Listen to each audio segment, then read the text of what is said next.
2장 7절 제가 읽어보겠습니다. 그리고 주 하나님께서 토양의 진토로 사람을 형성하셨으며 생명의 호흡을 그의 콧구멍에 불어넣으셨더라. 그러자 사람이 하나의 살아있는 혼이 되었더라. 일찌감치 살펴본 내용인데요. 하나님의 형상대로 창조된 사람, 그래서 하나님의 형상대로 창조된 사람은 사람 역시도 이 삼위일체 하나님을 따라서 삼중구조로 되어 있다고 하는 그런 말씀 이제 전에 나눠봤고, 구절은 찾아보지는 않을게요. 데살로니가전서 5장 23절, 히브리서 4장 12절에 심지어 개역성경도 영혼, 몸으로 다 따로따로 구별돼서 돼 있는 거. 그래서 사람은 이렇게 삼중구조, 영혼, 몸으로 돼 있다는 거. 그래서 우리 가장 바깥에 있는 우리가 다 아는 이 몸은 이제 오감을 통해서 세상을 인식하는 기관이라고 그렇게 알려져 있습니다. 오감, 보는 거, 시각, 청각, 후각, 미각, 촉각. 그래서 오감을 통해서 세상을 인식하는 그런 기관이 바로 몸. 그다음에 이제 몸속에 있는 우리의 혼은 이제 나를 인식하는 기관이에요. 그래서 보통 우리가 인격체라고 하면 이제 혼만 있어도 인격체잖아요. 지정의, 감정도 있고, 지식도 있고, 의지도 있는 이런 존재. 그래서 나를 인식하는 기관이 바로 혼. 그 다음에 이제 어찌 보면 이제 우리 구원의 가장 중요한 기관 중에 하나인 영. 그래서 우리가 아담의 타락 이후에는 이 영이 하나님을 향해서 기능을 안 하기 때문에 하나님을 향해서 기능을 안 한다는 거예요. 죽어 있다라는 표현이 하나님과 단절이 돼서 하나님을 향해서 기능을 안 하는 것이지, 세상과 육신과 마귀를 향해서는 기능을 해요, 영이. 그래서 마귀의 자녀들로 살아가게끔. 그래서 예수님이 오셔가지고 이 영이 기능을 안 하기 때문에 너희가 반드시 다시 태어나야 된다 해서 영이 하늘에서 성령님을 통해서 다시 태어나는, 그래서 다시 태어나야지만 하나님을 인식하는 기관으로 이게 작동을 해요. 그게 영이라고 얘기해요. 그래서 사람은 영, 혼, 몸 이렇게 삼중구조로 돼 있다. 그래서 우리 구원에 관해서도 성경은 정확하게 이렇게 이야기합니다. 그러니까 영혼, 영혼이다, 영혼 구원, 이런 얘기는 우리는 쓰면 안 쓰길 바래요. 웬만해서는. 왜냐면 그 성경에서 그런 단어도 없을 뿐더러 그런 단어는 우리에게 합당치 않기 때문에. 먼저 성경은 우리의 혼이 구원받아야 된다. 구원이란 단어에는 혼에다 이렇게 붙여서 씁니다. 그래서 히브리서 10장 39절에 이렇게 얘기합니다. 그러나 우리는 뒤로 물러나 파멸에 이르는 자들에게 속하지 아니하고 오히려 믿어 혼의 구원에 이르는 자들에게 속하느니라. 그래서 혼의 구원에 이르는 거기에 속하는 자들이 바로 우리구나. 베드로전서 1장 9절에서도 이 혼의 구원에 대해서 이렇게 얘기합니다. 1장 9절 8절부터 읽을게요. 너희가 그분을 보지 아니하였으나 사랑하는도다. 비록 지금 너희가 그분을 보지 않으나 그럼에도 믿으며 너희는 말로 표현할 수 없는 즐거움과 충만한 영광으로 그분을 크게 기뻐하나니 너희 믿음의 결과로 이런 걸 얻었다는 거예요. 곧 너희 혼들의 구원을 받았기 때문이라. 그래서 혼은 이미 구원받은 상태인 겁니다. 우리가 보통 제가 구원받았습니다 하면은 일단 가장 중요한 게 제 혼이 구원받았습니다. 그런 의미랑 이제 동격인 거죠. 혼이 구원받다. 그래서 구원이란 단어는 우리가 보통 혼에다 쓰는구나. 몸이랑 혼이 분리가 되고 숨이 끊어져서 영이 하나님께 돌아간다 해도 혼이 어디 가느냐. 그래서 혼이 구원받는 게 중요한 거예요. 혼. 자, 그 다음에 이제 좀 전에 영은 다시 태어나서 하나님을 인식하는 기능이 돌아가게끔 다시 태어나야 된다고 얘기해요. 옛날에는 거듭나야 된다고 얘기하는 거고. 그래서 요한복음 3장에 니고데모를 예수님이 만나서 계속해서 born again, 다시 태어나야 된다, 계속 이렇게 얘기했던 거예요.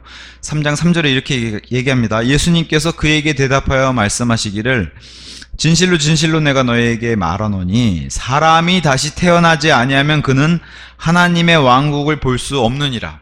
다시 태어나야 된다. 그래야지만 영이 마귀나 세상이나 죄에서 작동하던 이 영이 하나님을 향해서 작동한다는 거예요. 마치 핸드폰 개통해서 하나님과 통화를 할 수 있게, 이렇게. 그걸 성경은 born again. 왜 again이란 단어가 붙었냐? 땅에서는 다, 물에서는 한번 다 태어나잖아요. 엄마 뱃속에서 이렇게 양수에선 다 태어나잖아요. 그걸 성경은 물에서 태어났다라고 얘기하는 거예요. 근데 어게인이 붙었으면 어디서 태어나야 된다요? 하늘에서. 그래서 영적인 출생, 다시 태어나야 된다. 거듭나야 된다. 니고데모가 처음에 이해 못했어요. 아니, 제가 이렇게 나이가 많아서 늙은데 어떻게 다시 태어날 수 있습니까? 이렇게 묻는 게 당연하죠. 이해가 안 가면은. 그래서 다시 태어나려면은, 제가 이렇게 나이는 많지만 어떻게 엄마 그 뱃속에, 태 속에 다시 들어갔다 나와야 되나요? 이렇게 물어봐요. 그게 예수님이 그런 방법이 아니라는 거예요. 엄마 뱃속에서 나온 거 그 한 번은 족하다. 충분하다. 다시 들어갈 수도 없다는 거예요. 사람이 물로 태어나고 이렇게 얘기해 주신 거죠. 엄마 뱃속에서 태어난 건 사람이 물로 태어나고, 창세기 1장에서 우리가 공부했을 때 물에서 생명이 나오는 거 첫 번째 출생 얘기하는 거예요. 다. 근데 예수님은 지금 첫 번째 출생은 이미 사람으로 태어났으면 첫 번째 출생은 다 태어났잖아요. 예수님은 두 번째 출생 얘기하는 거예요. 그래서 어게인이 붙은 거예요. 사람이 물에서 첫 번째 태어나는 이 첫 번째 출생이 있고, 또 두 번째 태어나는 것은 성령으로 태어나야 된다. 영이 다시 거듭나고 다시 태어나야 된다. 그래야지만 하나님의 왕국 안으로, 또 천국의 영원한 생명으로 들어갈 수 있다라고 얘기하는 겁니다. 그래서 너희가 반드시 다시 태어나야만 하리라. 오히려 다시 태어나지 않으면 어떻게 돼요? 첫 번째 출생에서 그쳐서 다시 태어난 일이 없으면 지옥에 가게 된다는 거예요. 그러니까 반드시 다시 태어나서 어게인 해야 된다. 예수님을 향해서 성령을 통해서 다시 태어나야 된다. 그러면은 성령님이 우리 안에 들어오신다는 거예요. 이것을 영적인 출생이라고 얘기합니다. 디도서 3장 5절에 가서 보시면은 이 다시 태어나는 것에 대해서, 그래서 제너레이션을 사람에게 써가지고 리제너레이션, 지난 시간에 우리가 공부도 했는데 이렇게 했습니다. 우리가 행한 의의 행위들에 의해서가 아니라 오직 그분의 자비에 따라서 우리를 불쌍히 여기시고 그분께서 우리를 구원하셨으니 혼의 구원과 영의 다시 거듭남, 여기는 이제 리제너레이션을 거듭남이라고 썼는데, 거듭남의 씻음과 성령님의 새롭게 하심에 의한 것으로, 그러니까 우리의 행위로 된 게 아니란 거예요. 구원은 오직 하나님의 자비에 따라서 그분께서 우리를 구원하셨다. 은혜를 통해서 구원받았다. 그래서 우리가 다시 태어나게 되는 재생, 중생, 거듭남 다 동일한 단어예요. 리제너레이션 됐다. 요한복음 3장 예수님 표현으로는 born again 됐다. 반드시 다시 태어나. 이걸 성경은 구원이라고 얘기하는 거예요. 혼의 구원, 영의 다시 태어남. 그럼 뭐가 남았어 이제? 몸은 이렇게 표현합니다. 몸의 구속. 이건 예수님이 값을 치르고 우리를 값을 치르고 사주셔야 되는 것을 구속이라고 얘기해요. 물은다. 그래서 몸의 구속을 기다려요. 우리가 입고 있는 이 몸은 예수님을 만날 수도 없고 하늘로 들려 올라갈 수 없는 몸이에요. 예수님이, 우리가 살아있을 때 예수님 오신다면 이 몸이 호련히 변화가 된다. 그걸 죽은 걸로 여겨주신다는 거예요. 죽었어도 이 몸이 아니라 전혀 다른 제자들이 모였을 때 예수님이 갑자기 등장할 수 있는 그런 몸, 영적인 몸처럼 그런 몸, 우리가 살고 있는 이런 몸은 아니에요. 이건 썩어 없어진 몸이고 썩지 않고 영원한 몸을 주신다. 그래서 몸에 대해서는 이렇게 표현합니다. 몸의 구속을 기다린다. 다시 한번 표현해 볼게요. 혼은 구원 받았어요. 이건 이미 받은 겁니다. 영은 다시 태어났어요. 이것도 이미 끝난 거예요. 근데 몸의 구속은 앞으로 일어날 일이라는 거예요. 기다리는 거예요. 몸의 구속을 기다려야 된다. 로마서 8장 23절에서 성경이 이렇게 이제 표현하고 있습니다. 로마서 8장 23절에 그리고 그들뿐만 아니라 성령의 첫 열매들을 소유한 우리 자신, 지금 교회에 대해서 표현을 이렇게 한 겁니다. 성령의 첫 열매. 왜냐면 영이 다시 태어나면서 영이 일로 들어왔잖아요. 성령님이. 성령의 첫 열매들을 소유한 우리 자신도 그러하니 바로 우리 스스로도 우리 자신 안에서 신음하며 이게 지금 몸에 관련된 얘기예요. 신음하면서 입양을 기다리고 있으니 곧 우리 몸의 구속이라. 뭘 기다려요? 저와 여러분이 지금 여기 이 진주 영광 침례교회 예배당에 있지만 혼이 구원받았고 영이 이미 다시 태어났고 뭘 기다려요? 우리 몸의 구속을 기다린다는 거예요. 이건 미래에 있을 일이에요. 고린도전서 15장, 유명한 이제 부활장이라고 표현하죠. 고린도전서 15장 51절 52절에도 이렇게 얘기합니다. 보라, 내가 너에게 한 신비를 제시하노라. 우리가 모두 잠잘 것은 아니요 오히려 우리가 모두 변화되리니 순간적으로 눈 깜짝할 때 마지막 나팔 소리에 그러하리라. 이는 그 나팔이 소리를 낼 것이요 죽은 자들이 썩을 수 없는 몸으로, 이 몸이 아니에요, 썩을 수 없는 몸으로 일으켜질 것이며 우리가 변화될 것이기 때문이라. 이걸 기다리는 거예요. 혼과 영은 기다릴 필요가 없어요. 이미 신분의 변화가 됐어요. 이 안에는 이미 하나님 것으로. 근데 우리가 육신이라고 말하는 이 몸에 갇혀 있는 거예요. 그래서 이걸 벗어야지 진짜 예수님께 가는데, 안 벗어도 이 몸이 변화가 되는 거야. 예수님 오시면 죽었어도 전혀 새로운 몸을 가지고, 그걸 몸의 구속이라고 얘기해요. 그래서 에베소서 1장 14절에 이렇게 얘기합니다. 1장 14절에 그 거룩한 영은 값이 치러진 그 소유를, 저와 여러분 얘기하는 거예요. 교회. 거룩한 영은 지금 성령님을 얘기하는데, 거룩한 영은 값이 치러진 그 소유를 구속하실 때까지. 이게 언제예요? 몸의 구속. 예수님이 다시 재림 공중에 오실 때까지 우리 유산의 보증이 되시어 이 안에서요 그분의 영광을 찬송하기에 이르게 하시느니라. 4장 30절도 이렇게 얘기합니다. 하나님의 거룩한 영을 비통하게 하지 말라. 슬프게 하지 말고 그분으로 말미암아 너희가 구속의 날까지 인장을 받았느니라. 계속 얘기하죠. 구속의 날. 그래서 사람은 영, 혼, 몸, 삼중구조로 되는 겁니다. 다시 한번 정리하면, 혼은 이미 구원받았어요. 영은 이미 다시 태어난 겁니다. 뭐가 남았어요? 몸의 구속만 기다리는 거예요. 예수님이 오시면은 그분이 2000년 전에 부활해서 가졌던, 그리고 지금도 가지고 계신 그 몸, 여기 순식간에 등장하고 무리를 걷고 우주를 왔다 갔다 하는 그 몸을 주시겠다는 거예요. 아멘. 예. 자, 그 다음에 이제 창세기 2장에 가서 사람과 관련되어 있는, 사람과 특별히, 이제 사람은 하나님이 특별히 생각하시니까 사람과 관련돼서 사용된 단어가 바로 창조예요. 그래서 1장 27절에 사람을 창조하셨는데 하나님의 형상대로 창조했고 남성과 여성으로 창조. 그래서 마치 삼위일체 하나님 세 분이서 창조하신 것처럼 세 번이나 썼어요. 묘하게도 창조란 단어 이렇게 썼고, 사람을 향해서는 창조란 단어만, 창조는 아예 무에서 유로 만드는 거예요. 아예 없는 것에서 유로 만드는 게 창조란 단어의 뜻이에요. 근데 사람을 향해서는 창조란 단어뿐만 아니라 1장 26절에 이런 단어도 썼어요. 그리고 하나님께서 말씀하시기를 우리가 우리의 형상대로 우리와 같은 모습을 따라 사람을 만들자. made, create. 그러니까 창조란 단어뿐만 아니라 사람에게는 make, 만들자란 단어 썼고, 지금 창세기 2장 7절에는 어떤 단어까지 썼냐. 자, make는 재료가 있어야 만드는 거예요. 이게 의미가 다른 겁니다. 창조는 아예 없는 것에서 무에서 유로 만드는 거고, make는 재료가 있는 걸 통해서 만드는 거예요. 그 다음에 쓴 단어가 2장 7절에 주 하나님께서 토양의 진토, 이게 지금 몸에 관련되어 있는 건데, 토양의 진토로 사람을 형성, form이라는 단어를 썼어요. 이건 뭐랑 연관돼 있냐? 우리 도자기 빚죠. 도자기를 뭘로 빚죠? 좋은 흙. 여기 지금 진토 같은 좋은 흙으로 도자기를 빚는데, 우리 하나님이 토기장이라고 표현해요, 성경은. 질그릇을 만드는. 그래서 사람은 또 질그릇을 표현하잖아요.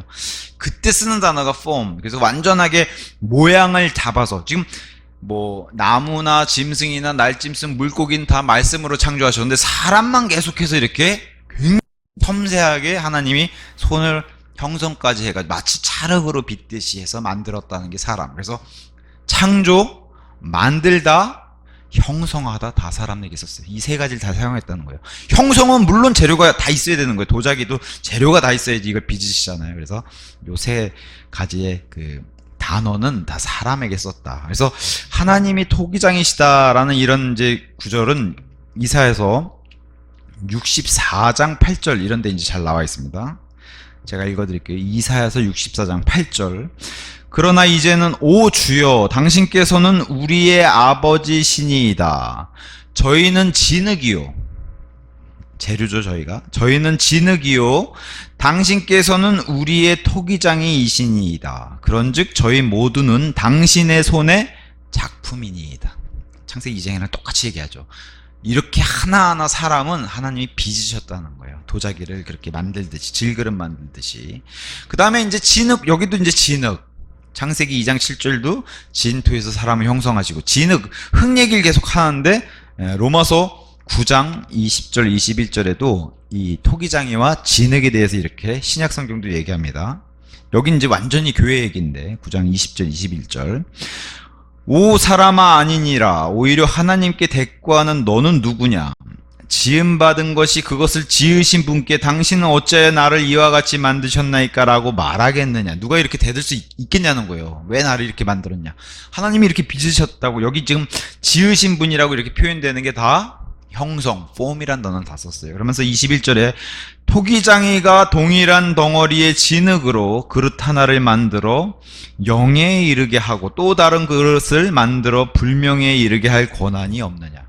만드는 사람 마음이고 그릇을 어떻게 만드느냐는 만드는 사람 토기장의 마음이라는 거예요. 이렇게도 믿으시고 저렇게도 믿으시고 그 얘기를 지금 하는 겁니다. 그래서 토기장이 진흙, 그래서 사람과 관련되어 있는 이런 단어를 성경이 썼습니다.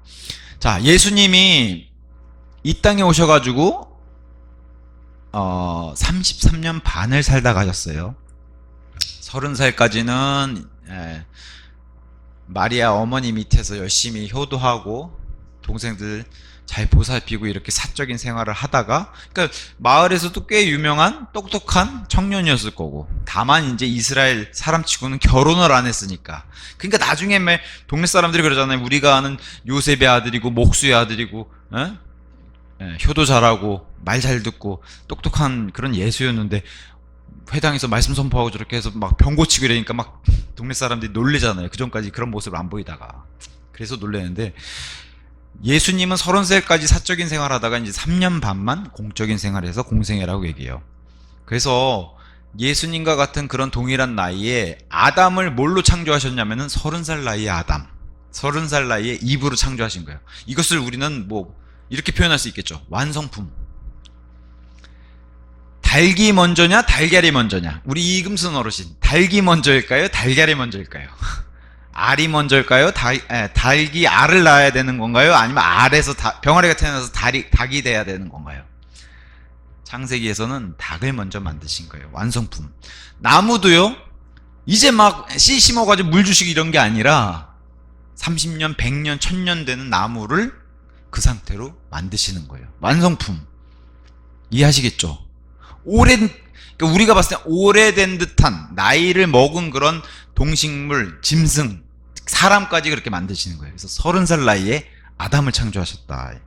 그래서 그 성경은 이것을 계시를 통해서 역으로 추정해서 아담도 이 나이겠구나. 왜? 예수님과 동일한 나이. 그리고 모든 천사들이 이 나이예요. 이 땅에 내려와서 활동했던 그런 천사들. 그래서 예수님이 공생애에서 활동하신 나이고, 그래서 저와 여러분이 부활하면은 몇 살로 부활하냐? 글쎄, 우리 은하 자매님은 안 좋아하실 수도 있어요. 20대는. 근데 사람의 최고의, 성경이 인정하는 나이는 30살. 그게 최고 전성기의 나이라는 거예요. 그 나이를 주시겠다는 거예요. 그리고 이 나이로 영원 무궁토록 사는 거예요. 영원히. 나이가 들지도 않고 줄지도 않고 이 나이로 영원히 사는 거예요. 생각만 해도 좋으시죠? 이금선 어르신. 30살로 돌아가시고 영원히. 30살 때는 그래도 미인이셨을 거 아니에요. 아닌가요? 네, 30살로 영원히 사는 겁니다. 이게 이제 성경이 우리에게 알려주는 나이예요. 부활의 나이. 그래서 이제 뭐 전에 이 사람에 관해서는 이제 살펴봤기 때문에 넘어가도록 하고, 8절에 그런 다음에 주 하나님께서 에덴 동쪽에 동산 하나를 세우셨더라. 그리고 그분께서는 자신이 형성하신 남자를 거기에 두셨더라. 여기 또 형성하다 또 썼죠. 빚으시고 만드시고 지으시다. 자, 우리가 다 아는 이제 에덴이란 이제 단어가 떴어요. 에덴. 예전 성경에는 동쪽에 에덴의 동산을 만들어서 이렇게 번역해 놨어요. 에덴이 동쪽에 있는 게 아니라 여기 지금 에덴 지역이 넓어요. 에덴 동산이라고 우리가 부르면 에덴이 무슨 동산 하나로 되어 있는 걸로 생각하시는데 그게 아니라 에덴이 광활한 지역이고 그 에덴의 동쪽의 동산, 이 동산이란 표현이 우리에게 좀 그럴 수 있지만 영어로는 가든, 예를 들면 뭐 제가 정원으로 바꿔볼게요. 에덴의 동쪽에 만약에 정원을 만드셔서 거기를 아담에게 관리를 준, 에덴이란 넓은 지역의 동쪽에 동산을 만들어서 거기에서, 그래서 에덴의 동쪽이라는 그런 뭐 영화나 드라마 제목이 있는 거예요. 에덴의 동쪽. 근데 흠정역은 동쪽에 에덴 동산이라고 해놨어요, 번역을. 그러면 에덴 자체가 동쪽에 있는 것처럼 그렇게 번역을 해놨단 말이에요. 자, 에덴이란 뜻은 환희, 즐거움, 행복, 그래서 낙원이랑 견주는 뜻을 가지고 있어요. 파라다이스 같은. 그래서 우리는 에덴을 잃어버렸는데, 그죠? 아담이 에덴을 잃어버렸는데 표현은 낙원을 잃어버렸다, 이렇게 이제 표현해요. 그래서 신락원. 나중에 예수님이 천년 왕국에 오셔가지고 회복을 시키는데 그것을 우리는 복낙원 이렇게 얘기해요. 분명히 오셔가지고 왕국을 회복시키는데 마치 낙원을 회복시킨 것처럼 복낙원 이렇게 얘기해요. 신락원, 복낙원. 그래서 에덴이란 장소 자체가 뭘 의미하냐면은 왕국을 의미해요.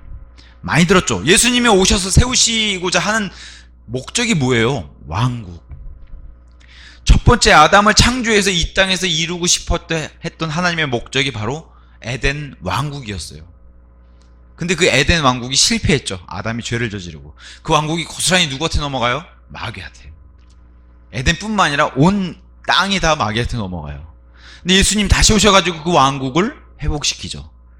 그래서 또 뭐 하시려고 그러는 거예요? 에덴 왕국을 세우시는 거예요. 그 에덴이에요. 여기 지금 창세기 에덴이. 그래서 창세기 13장 10절 아브라함이 걸어다니는 이 땅, 아브라함이 내려갔던 이집트 땅이 에덴이다, 표현이 등장해요. 한 구절만 제가 읽고 에덴이라는 것에 대해서 성경이 계속 뭐라고 얘기하나. 왜냐면 에덴의 범위를 계속 얘기해주고 있거든요, 성경은. 창세기 13장 10절에 이렇게 얘기합니다. 그리하여 롯이 자신의 두 눈을 들어 올려 요르단의 온 평야를 바라보았더니 곳곳마다 물이 넉넉히 대졌더라. 주께서 소돔과 고모라를 멸하시기 전이었기에 마치 주의 동산, 에덴 얘기하는 거예요. 마치 주의 동산 같았고 너가 조아래 갈 때 만나는 이집트 지역 같더라. 그러니까 에덴과 이집트 지역이 연관되는 것처럼 나와요. 아모스 1장 5절에 가서 보니까 에덴의 집이란 표현을 쓰면서 시리아 다마스쿠스가 등장해요. 시리아 다마스쿠스도 과거에 노아홍수 이전의 에덴이었다고 표현해 주는 거예요, 성경이.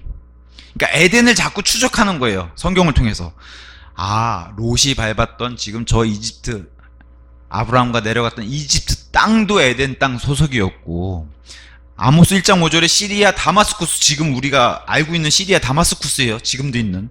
거기도 에덴의 지역에 속했던 곳이고, 이사야서 51장 3절에 가서 보시면 시온, 예루살렘 과 함께 있는 그 시온산과 예루살렘도 에덴 땅이었다는 거예요. 그럼 저 가나안 땅, 지금 팔레스타인 땅도 저기도 에덴에 속해 있는 땅이구나. 네 번째, 하란과 칼데아우로, 여기 어디예요? 아브라함이 떠나왔던 바빌론 땅도 에덴의 소속이었다는 거예요. 그래서 화면 넘겨주시죠. 에덴의 땅의 영역이 이만해요. 자, 왼쪽 아래가 나일강, 성경이 말하는 에덴의 범위예요. 오른쪽 직진 쭉 해가지고 바빌론, 유프라테스강 시작한 바빌론 땅, 그 다음에 맨 북쪽의 꼭지점이 바로 노아의 홍수 끝나고 나서 배가 안착한 튀르키예의 아라랏산. 그래서 이게 에덴의 삼각형이에요. 이등변 삼각형이라고 그러죠. 양쪽의 변이 똑같고, 심지어 저 나일강에서 바빌론 땅까지의 길이가 1600km예요. 이게 에덴 땅이고, 하나님이, 예수님이 다시 오셔가지고 이스라엘에게 주고자 하는 땅의 크기입니다, 이게. 그리고 성경에 말하는 아담을 위해서 지금 창세기에 등장한 에덴의 땅이 이렇게 넓은데, 여기에 동쪽에 동산을 세우고 아담에게 관리를 시켰다는 거예요. 광활한 동산, 이 지역이에요. 그래서 에덴은 왕국이고, 이 왕국이 나중에 천년 왕국 때 예수님 재림하시고 나서 이스라엘의 영역이에요, 이게. 지금의 영역하고는 비교도 안 되죠. 그래서 예수님이 다스리는 천년 왕국에는 이스라엘의 광활한 넓이, 그 다음에 성전까지도 엄청나게 커지는 거예요. 자, 다시 화면 넘겨주시고요. 대단하죠? 에덴의 삼각형입니다. 이게 성경이 말하는. 그래서 제가 아까 얘기했던 이집트 땅, 시리아 다마스쿠스, 시온과 예루살렘 포함하고 칼데아 우르 바빌론까지 다 포함되어 있는 게 저 에덴의 삼각형 땅이에요. 그래서 노아의 홍수 이후에 땅이 갈라졌어요. 원래는 땅이 하나로 돼 있었는데 펠레게 때라고 해서 창세기 10장 25절에 땅이 갈라졌음에도 불구하고 과거의 에덴 땅, 지금도 추정해 볼 수 있는 에덴 땅은 하나님이 그래도 알 수 있게 저렇게 남겨주신 거예요. 성경을 통해서. 이전 땅과 거의 흡사한 수준의 크기로 성경이 그렇게 기록해 주신 겁니다. 자, 이것을 첫째 아담에게 줬는데 이 왕국을 잃어버렸죠. 이 에덴 왕국을 잃어버린 겁니다. 그 다음에 둘째 아담으로 오신 예수님께서 어떻게 이 에덴을 회복시키는데 이 에덴을 마태복음에서 뭐라고 불러요? 하늘의 왕국이라고 부르는 거예요. 계시록에서는 천년 왕국이라고 부르는 겁니다. 아시겠죠? 이 에덴을 통해서 하나님이 계속해서 창세기서부터 하시고자 하는 게 에덴 왕국을 세우시려고 하시는구나. 그것을 성경은 이제 더 계시를 해서 하늘의 왕국, 계시록 가서 보니까 천년 왕국 이렇게 되어 있는 거예요. 창세기 15장 가서 보니까 아브라함에게 걸어봐라 여기서부터 저 끝까지 걸어봐라 했던 땅이 이거예요. 이 땅을 다 약속해 준, 아브라함에게 약속해 주신 땅이 바로 이 땅입니다. 에덴 땅. 그래서 여기 지금 에덴 안에, 영어로는 in 에덴이에요. 에덴 안에 동쪽에 동산을 세우는 거예요. 그죠? 그래서 이 땅을 사실은 아담이 다 걸어 다녀 본 거예요. 이 땅을.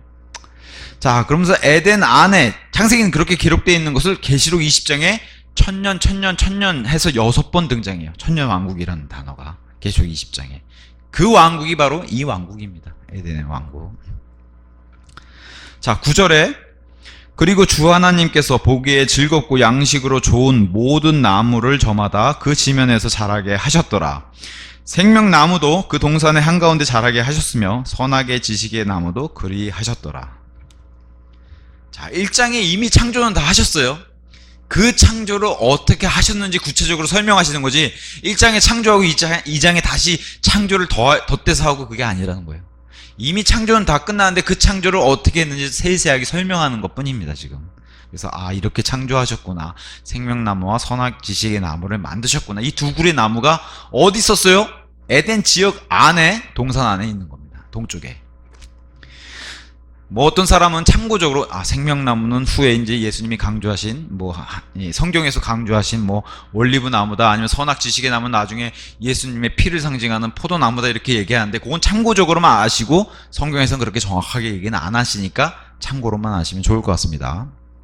자, 우리는 지금 상상도 못해요, 이런 에덴의 환경을. 그죠? 가장 완벽한 환경에서 역사를 시작하셨어요, 하나님께서. 가장 좋은 환경에서 근데 사람은 시험대에 놓였어요. 이 두 나무 때문에. 그죠? 가장 좋은 환경. 우리는 늘 환경 탓하잖아요. 오늘도 오전에 마태복음 살펴봤지만 늘 환경 탓하죠, 우리는. 늘 환경 때문에 믿음이 적어지고 실족하게 되고 실패하게 되고. 완벽한 환경에서도 근데 아담이 실패했어요. 완벽한 환경 속에서. 자, 심지어는 여기 지금 환경이 완벽하죠. 생명나무와 선악의 지식을 하는 나무와 완벽하게 지금 죄가 없는 상태에서 창조된 아담을 통해서 타락을 했는데, 그러니까 사람들이 또 핑계를 대잖아요. 마귀 때문이라고. 그죠? 마귀 때문이고 또 하나 핑계 대는 게 있어요. 왜 이런 나무를 만들어서 자꾸 이 나무만 없었으면 우리가 타락 안 했을 텐데, 이렇게 핑계를 대요. 근데 자, 천년왕국 때 어떻게 바뀌는지 보세요. 그러면 예수님 오셔서 이걸 사람들의 핑계를 바꿔주신 게, 그래? 내가 마귀도 치워볼게. 자, 선과 악을 알게 하는 지식의 나무도 치워볼게. 그럼 너희가 죄를 안 짓나 한번 보자. 두 가지를 치워요, 천년왕국에. 그죠? 마귀를 이 바닥 없는 구덩이 중앙 지옥 가운데다 가둬두죠, 천년 동안. 선과 악을 알게 하는 나무는 아예 창세기 이후로는 사라져버려요. 근데 계시록 20장에 뭐라고 얘기해요? 그런데도 사람들이 엄청나게 죄를 지어서, 자, 사람들이 이제 저 사람들이 마음에 죄가 있는지 아닌지, 위선이 있는지 아닌지 한번 우리가 알아볼까?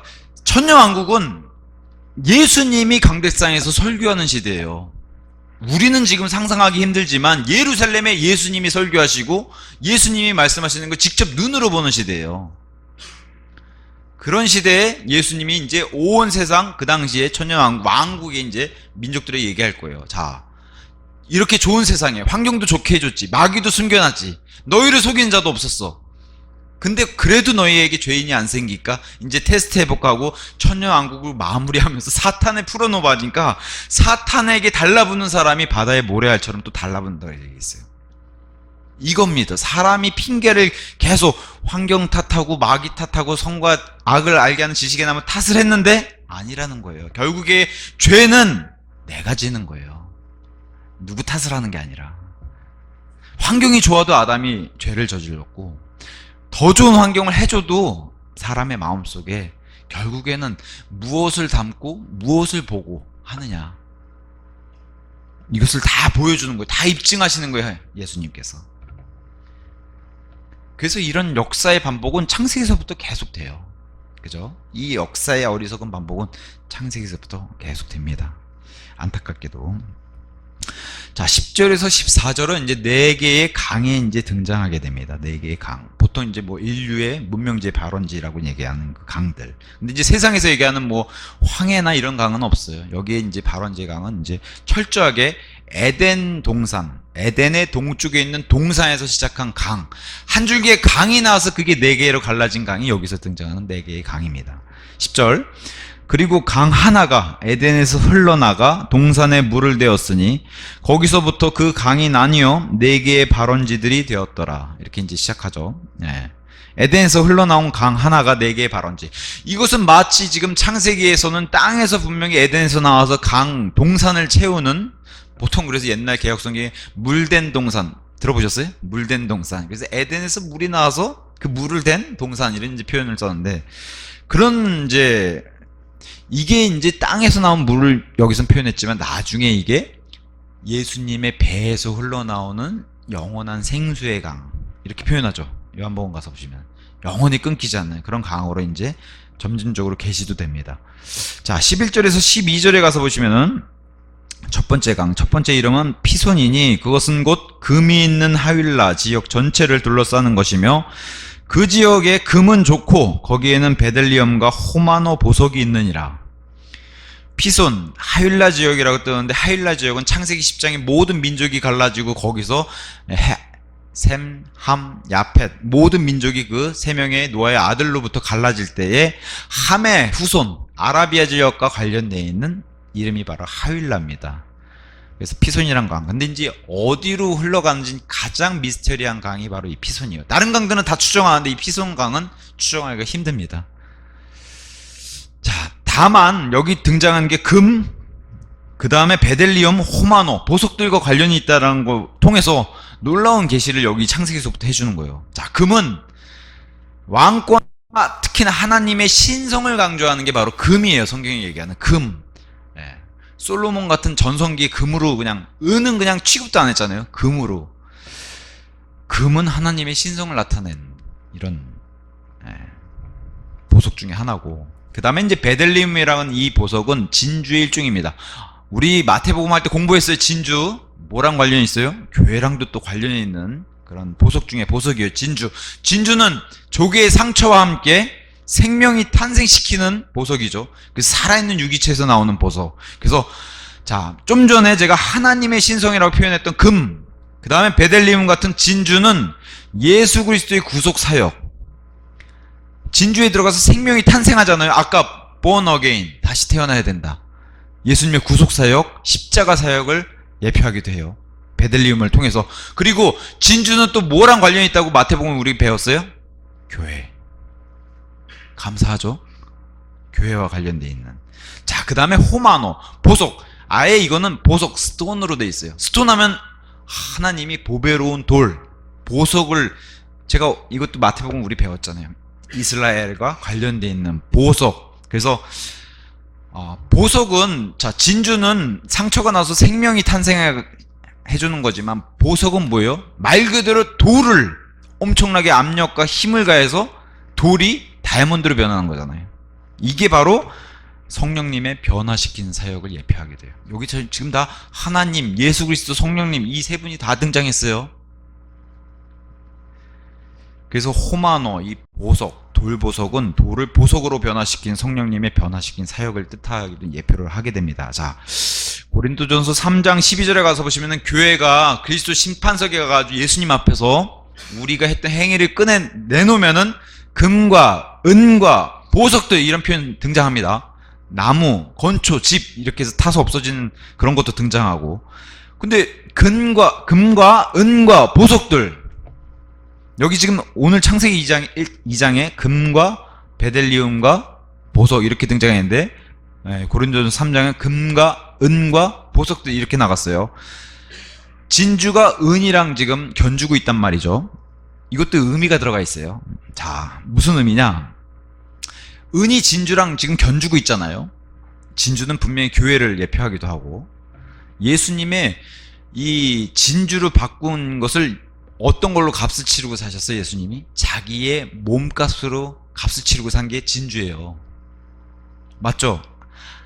그래서 이 진주 비유의 말씀에서 어떤 상인이 많은 진주들 가운데 가장 값비싼 진주를 고르는 게 그 진주 비유예요. 자, 예수님이 구속 사역의 값, 예수님이 몸값을 성경은 뭐라고 얘기해요? 은 30이라고 얘기해요. 자, 묘하게도 은과 뭐로 바꿔요? 진주로 바꿔요. 은과 진주가 견주게 되는 이 예수님의 몸값과 관련되어 있는 그런 내용도 여기서 이제 예표로 살펴볼 수 있어요. 은으로 자신의 몸값을 치르고 진주를 사신. 놀랍지 않습니까? 네, 참 감사하게도 이런 게 지금 창세기서부터 펼쳐지는 거예요. 재밌죠? 네. 자, 그 다음에 이제 두 번째 강 13절에 기혼이란 강, 다음으로 둘째 강의 이름은 기혼이라. 바로 그 강은 에티오피아 지역 전체를 둘러싸고 있느니라. 에티오피아, 북아프리카, 뭐예요? 이집트로 흐르는 나일강. 아까 그 삼각형 꼭지점에 나일강. 여긴 뭐 이제 추정하기가 쉬우니까 두 번째 강은 나일강이구나. 그리고 세상에서도 문명 발원지 중에 하나로 나일강을 꼽죠. 그 다음에 14절, 다음으로 셋째 강의 이름은 히데겔이니 그것은 아시리아의 동쪽을 향하는 흘러가는 것이라. 그래서 이 히데겔은 아시리아의 동쪽, 바빌론의 동쪽 지역. 그럼 뭘 얘기하겠어요? 티그리스강. 우리가 충분히 추정해 볼 수 있는 티그리스강. 마지막 네 번째 강은, 그 다음으로는 넷째 강은 유프라테스. 다 있는 강들이냐 지금. 티그리스, 유프라테스 강. 특히나 유프라테스 강은 계시록 9장 또 16장에 등장하는 이스라엘을 쳐들어오는, 말라버린 유프라테스 강을 통해서 이스라엘을 쳐들어오는 아마게돈 전쟁하고도 관련돼 있는, 그게 유프라테스 강으로 이제 성경이 등장하죠. 여기 있는 많은 강들 가운데 유프라테스 강이 마지막에 이제 계시록에 등장하는 그 강으로 등장하게 됩니다. 유프라테스 강이 마를 정도로 대환란 기간에는 힘든 기간이에요. 비가 없고 가뭄이 심하고 마실 물도 없는 그런 시기가 바로 대환란 시기입니다. 자, 그 다음에 이제 강들까지 살펴봤고, 다시 한번 나무 얘기를 여기서 다시 끄집어내세요. 하나님께서 좀 전에 생명나무와 선과 악을 알게 하는 나무를 언급하시고 여기 와서 이제 다시 한번 반복하면서 강조를 하시는데, 에덴의 동쪽에 이제 동산을 만드셨는데 거기에 이제 남자, 우리가 아는 아담을 만든 얘기가 이제 15절, 16절, 17절 이렇게 됩니다. 15절, 그리고 주 하나님께서 남자를 데려다가, 이거 이미 창세기 1장에 다 창조하신 거를 자세하게 다시 설명하시는 것 뿐이에요. 다시 만드신 게 아니라.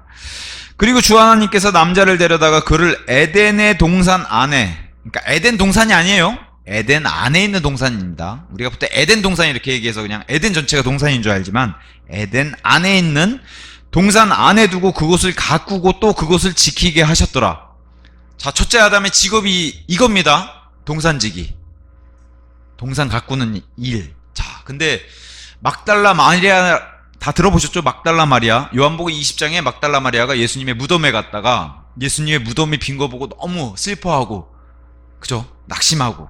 근데 옆에 있는 남자가 하나 등장해가지고, 혹시 못 보셨냐고 우리 예수님 시신을.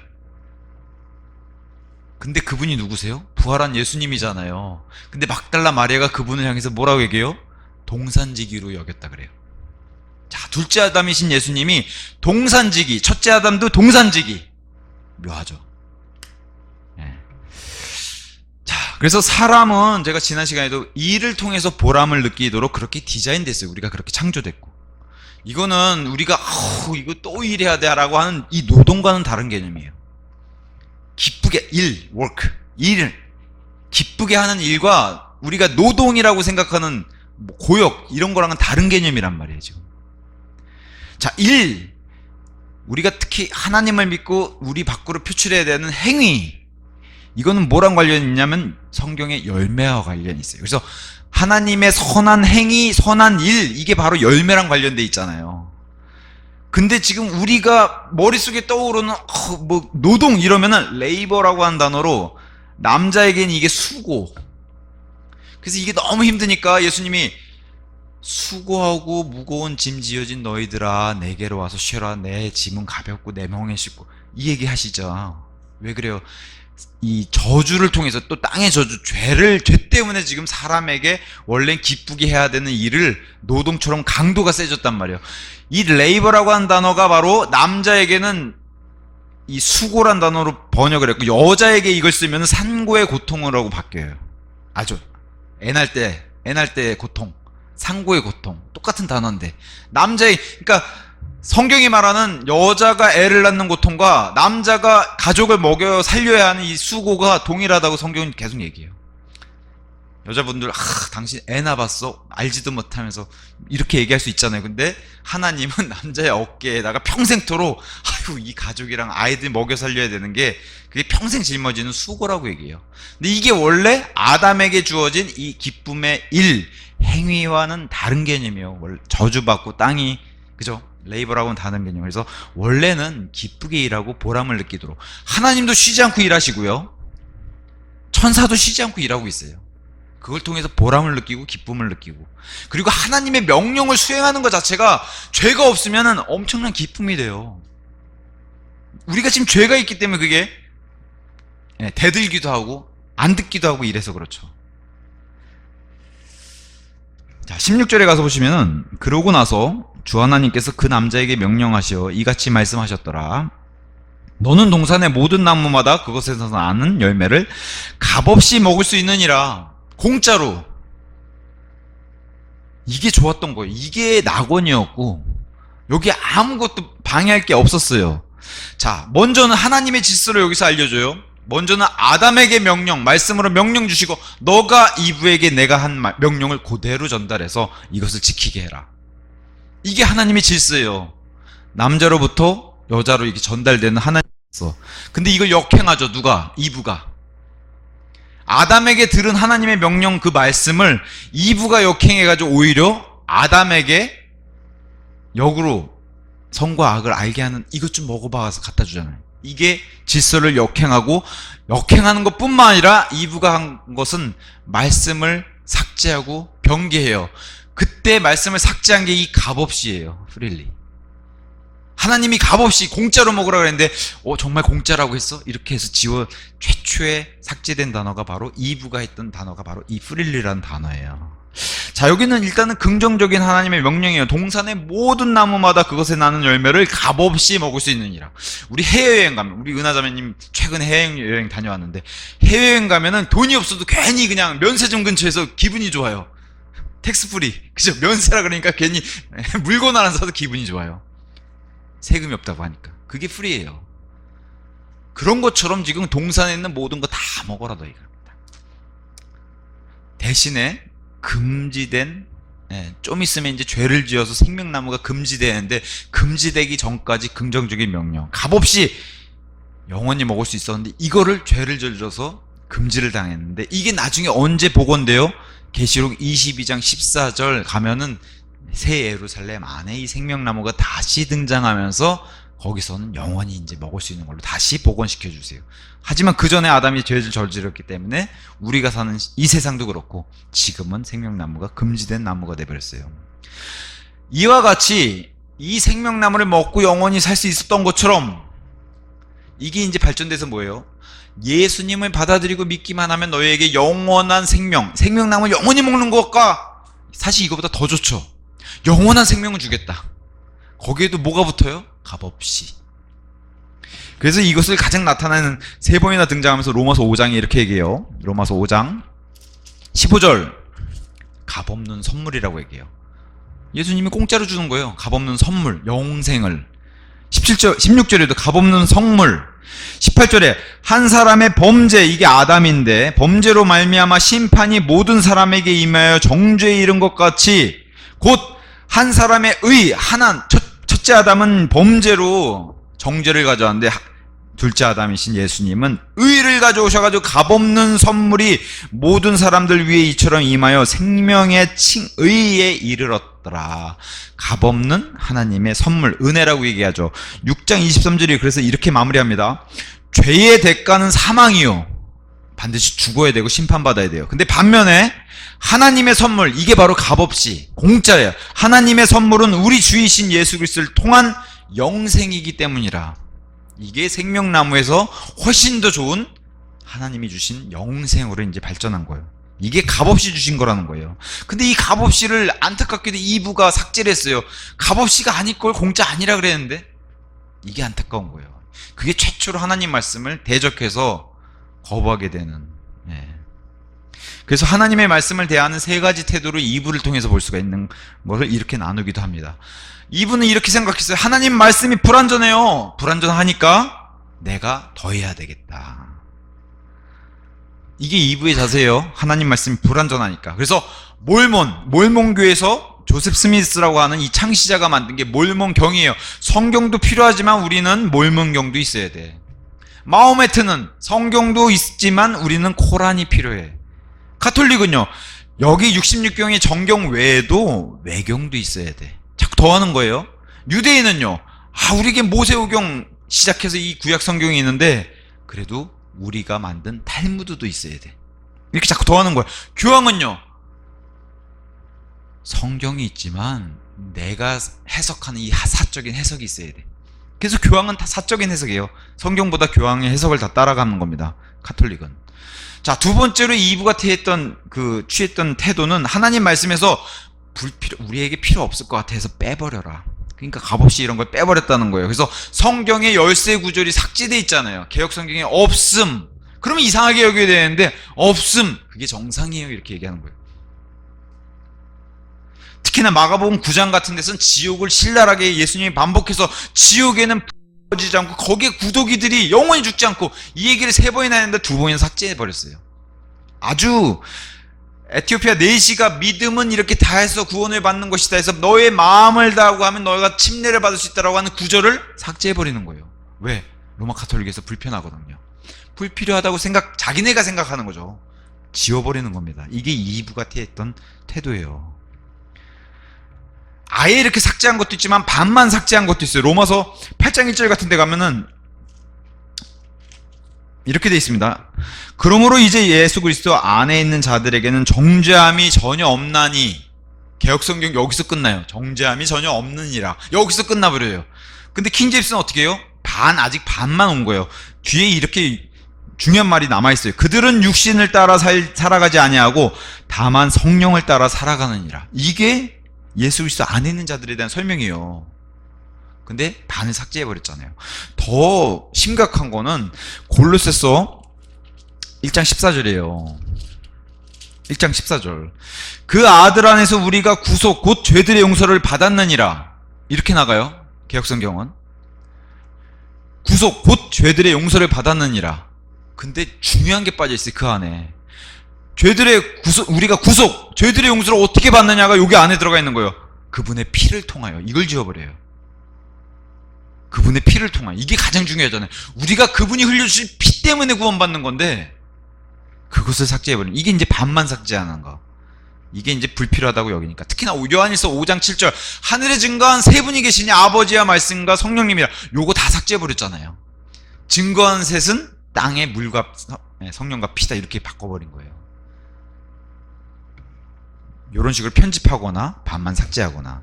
자, 그 다음에 이제 2부가 취한 태도가 세 번째. 하나님의 말씀은 문자적으로 해야 되지만 하면 안 되고 비유적으로 해라. 아주 위험한 거죠. 비유적으로 해석해라. 대표적인 게 신천지잖아요. 비유적으로 해석해라. 그래서 여호와의 증인들은 지옥은 없다. 그냥 무덤인 거다. 이렇게 바꿔버려요. 가톨릭은요. 지옥은 헌금 많이 하면 연옥도 생기고 연옥으로 올라오고 연옥에서 또 헌금 많이 하면은 좋은 천국으로 가. 이렇게 바꿔버리는 거예요. 자, 근본주의자들. 저도 예전에 근본주의자라고 이제 여겼는데, 이젠 그렇게 얘기 안 해요. 바이블 빌리버라고 얘기해요.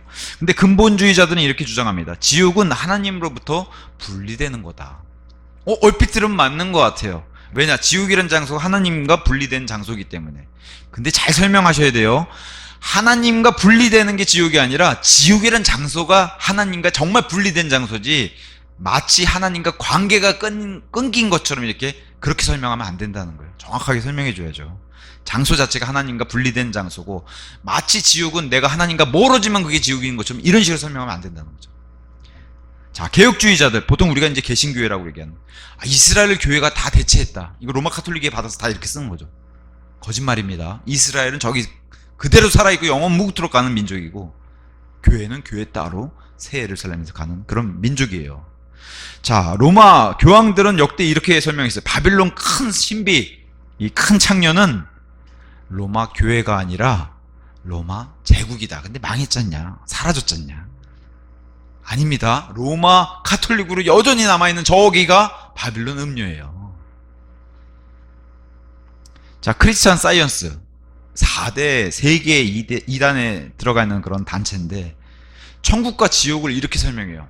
천국과 지옥은 없습니다. 그것은 사람의 마음 상태입니다. 마음이 좋으면 천국이고 나쁘면 지옥입니다. 완벽한 거짓말이죠. 이런 식으로 사람의 천국과 지옥을 자꾸 약화시켜서 마치 없는 장소로. 그럼 어떻게 해요? 그렇군요.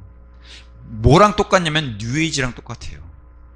뉴에이지. 명상하는 사람들의 생각이에요. 내 마음을 편하게 갖고 하면은 내 마음이 천국이고 그렇다는 거예요. 그런 거랑 똑같은 겁니다, 이게.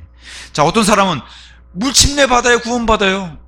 완벽한 거짓말이죠. 물침례가 구원이 아니라 성령 침례가 구원인 거예요. 성령 침례를 받고 나서 내가 성령 침례를 받았던 사람이라는 걸 증명하기 위해 물침례를 받는 것이지, 물침례 받았다고 해서 구원받는 거 아니에요.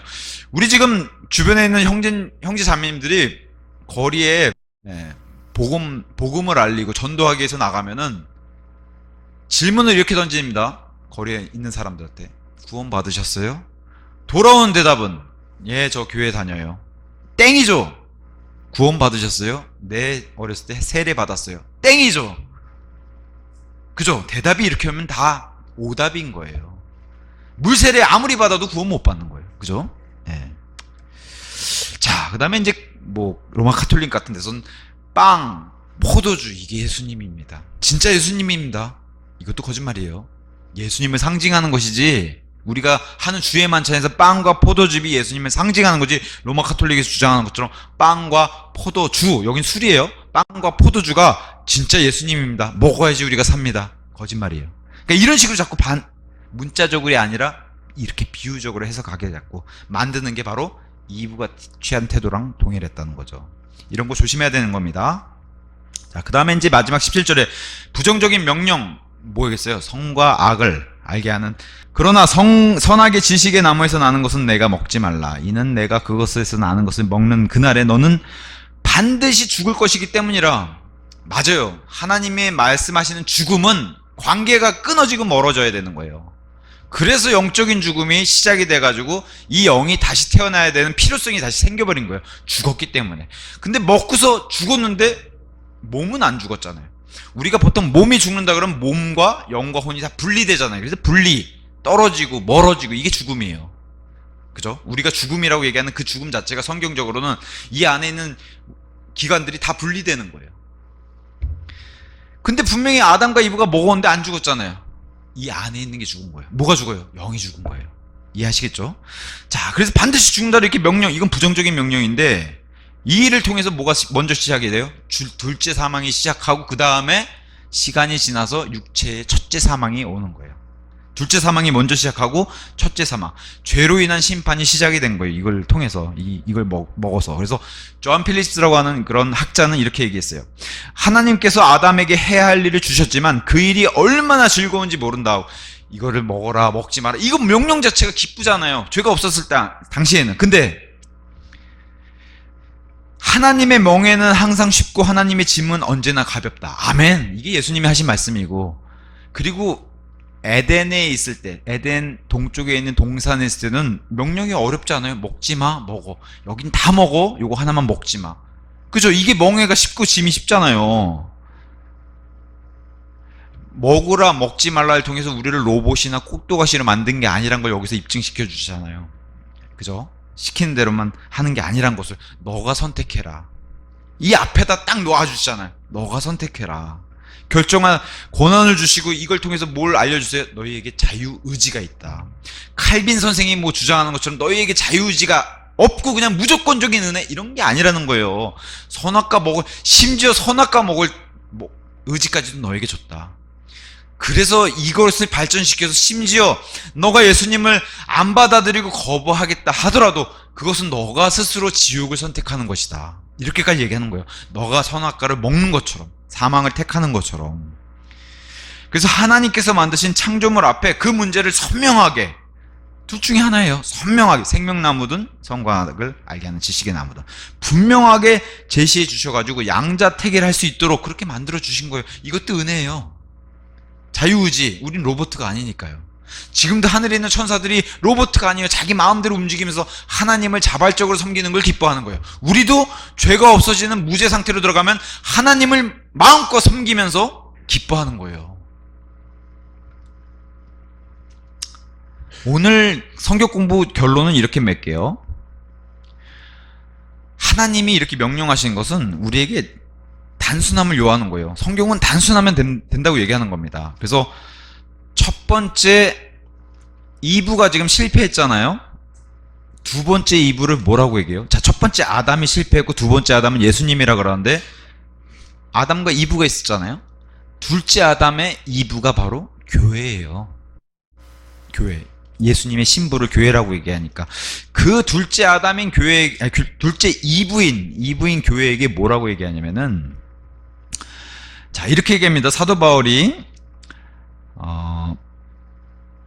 고린도서 11장 2절, 내가 경건한 질투로 너희는 지금 교회인 둘째 2부에게 얘기하는 거예요.